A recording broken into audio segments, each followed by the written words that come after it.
Brethren and sisters, reaching the name of His Imperial Majesty and Empress Minnie, Mother and Father of Iration, I'm Rastafari, member of the Nyahbinghi Order in Jamaica. I'm here to give a comprehensive report on the situation of the Nyahbinghi House, both past and present. The present situation that exists at the Scotts Pass Nyahbinghi Center is a realistic example of the effectiveness of the system used by our enslavers that is called divide and rule. On the 4th of May 2020, Iris Island was on the Nyahbinghi Center in Scotts Pass as I left my home 3 weeks prior to the date mentioned above to join with a few other brethren and sisters to start a farming project and other indigenous disciplines like art and craft, fruit wine production, baking, and many other indigenous productions, so that I can create our own industries, so that we can empower our youth through training and self-employment. This is something I personally have been trying to get the house to do for over 30 years in this Nyahbinghi house.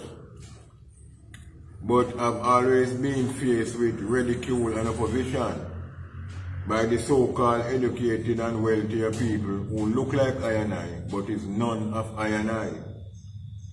And they are the so-called leaders. As I mentioned before, I was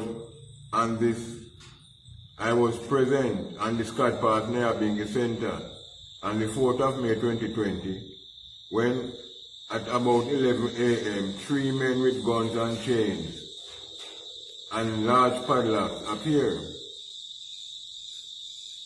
These men informed I that they were employed by the Bob Marley Foundation to lock down the Nyahbinghi Center. So they put chains on the gates and locked all the gates.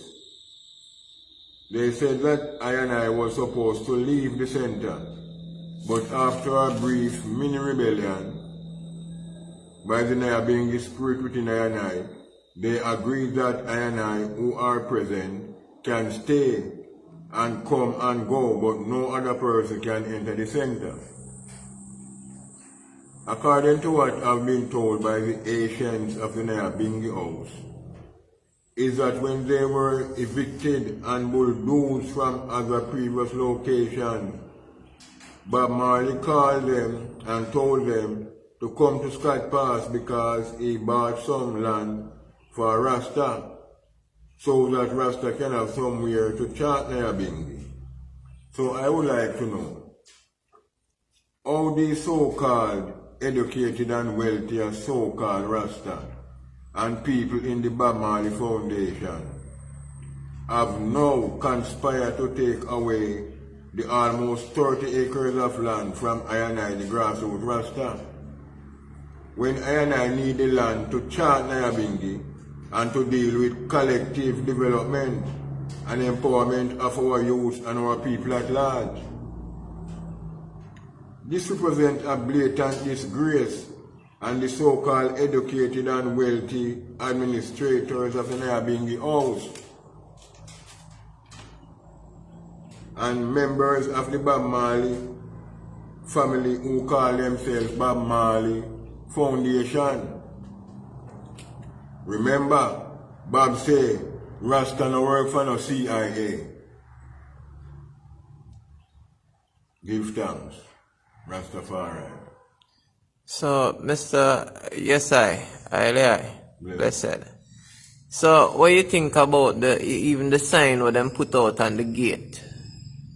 You know, these false accusations in the, you know? This sign that they put out on the gate